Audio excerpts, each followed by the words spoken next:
I see nothing as it is now. That is lesson 9 from a workbook from A Course in Miracles. Hello, I'm Carla, psychotherapist and mindset coach, and on this channel, I help you get unstuck and reach your goals by exploring topics that shift your mindset so you can live your highest potential. We're continuing the reading of Ken Wapnick's Journey Through the Workbook of A Course in Miracles. We're on lesson 9, I see nothing as it is now.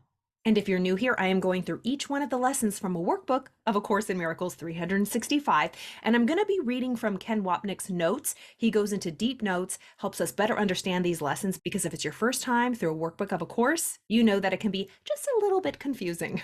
So let's dive in. Lesson 9, I see nothing as it is now. Lesson 9 logically follows from lesson 7 and 8.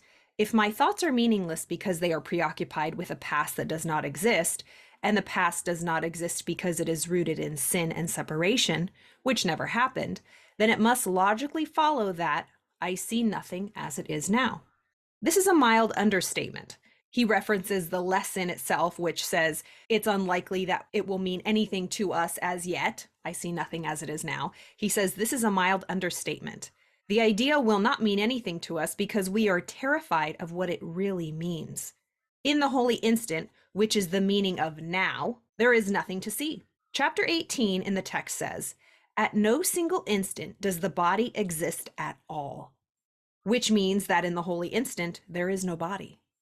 Why? Because there is no thought of separation, no sin, guilt, and fear, and therefore no body is needed to defend against those thoughts. These are the blocks to truth that Jesus referred to in the previous lesson. Thus, everything I see is a defense against the holy instant.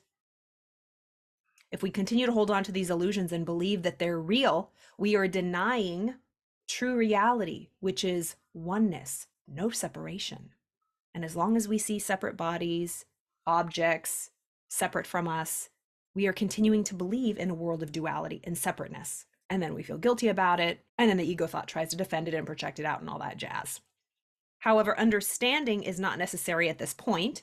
In fact, the recognition that you do not understand is a prerequisite for undoing your false ideas.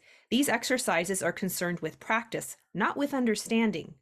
That's what I love about this. And I love how in the course, Jesus reiterates, like, let's be easy on ourselves. And Ken does that as well. We don't have to understand it. We most likely don't and won't. That's okay. Just practice it and it will set in. I certainly experienced that. You do not need to practice what you already understand, right? That's why we need to practice this, because we don't understand it. It would indeed be circular to aim at understanding and assume that you have it already. This is the same idea I underscored in the previous lesson. The importance of recognizing that your mind is blank when it is thinking. We think we understand what we are thinking, but in truth, we do not understand anything because our so-called thinking is a block to real understanding, which in A Course in Miracles is equated with truth or vision. I quoted earlier from The Little Willingness, where Jesus says, "You are still convinced that your understanding is a powerful contribution to the truth and makes it what it is." I love that quote. In other words, our understanding is not necessary. What is necessary, however, is that we be willing to accept that we understand nothing. If we can accept that fact, we are opening the way for our real teacher to instruct us. That's kind of like coming with an empty rice bowl, coming with an open mind, beginner's mind. Okay, let me read that again. What is necessary, however, is that we are willing to accept that we understand nothing. And if we can accept that fact, we're opening the way for our real teacher to instruct us. But if we keep insisting that we understand and are right, there is no way Jesus can teach us. In our insane arrogance, we believe there is nothing we need to learn. In a lesson to come later, we read, "You will not question what you have already defined." Ooh, this is so good. Okay, so this is an excerpt from the text. "You will not question what you have already defined." And the purpose of these exercises is to ask questions and receive the answers. That's so true. We don't question what we already think we know, or we already know what the meaning is. Like, for example, this pen. I don't question what it is because I've already decided I know what it is. We don't question our beliefs because we've already decided. And when someone tries to question our beliefs, we get really defensive. And so our beliefs causing us peace or pain? And if they're causing us pain, if our life isn't peaceful, we must question our entire belief system. And that's what A Course in Miracles really does. Thus, it is our willingness to practice and apply the lessons each and every moment that we can that will enable us ultimately to understand. It is difficult for the untrained mind to believe that what it seems to picture is not there. It is extremely hard for us to believe that what we are seeing is not there. Yes, of course it is. We think we see a room full of people and chairs, a clock, etc. In reality, all we are seeing is an out-picturing of our thoughts of separation, the specific forms that are projections of our illusory thought system. This idea can be quite disturbing and may meet with active resistance in any number of forms, yet that does not preclude applying it. Again, it is not necessary to understand or agree with the ideas in the workbook. Jesus is simply asking us to do them. The thought for today should be disturbing. The thought for today should be disturbing, and there is something wrong if it is not. As we have already discussed, if what you are seeing is not there, and you experience seeing yourself, your physical self, and your thoughts, then you are not there. What could be more disturbing than that? It is not necessary to accept this idea as truth. Jesus is simply asking you to begin the process of training your mind to think the way he thinks. Nothing more is required for this or any other exercise.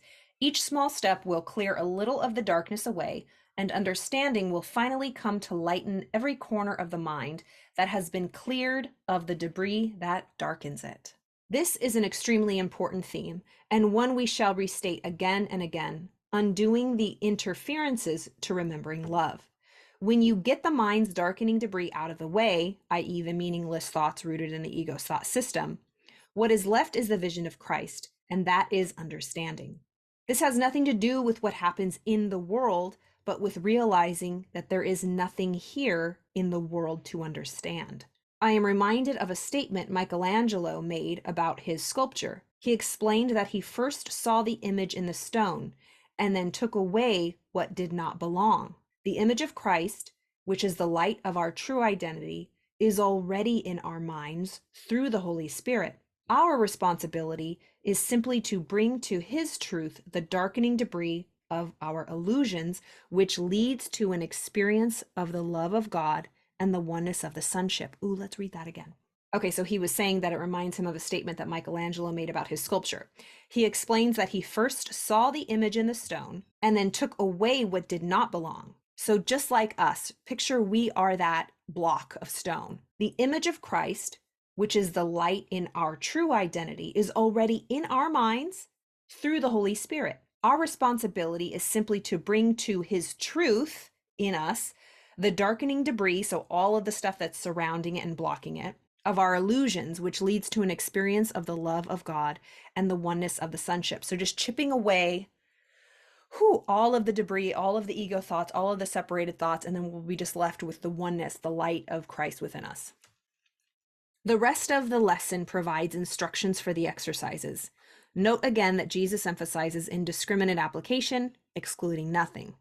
He is helping us to be specific without being ritualistic and obsessive, the ultimate purpose being to generalize from the specific to all aspects of the perceptual world, the trivial and important, both near and far. Jesus closes the lesson with still another reminder.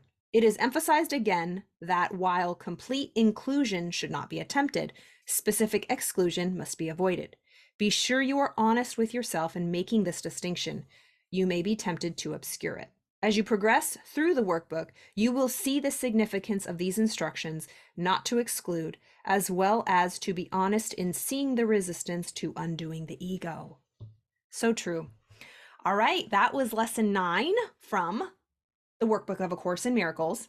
I see nothing as it is now, because we are seeing through the body, the ego's thought system. It's all illusion. And so it doesn't matter what happens in the world of form. It only matters what happens in our mind, in our right mind, with true thoughts of the Holy Spirit, not the false ego thought system of sin, guilt, and fear.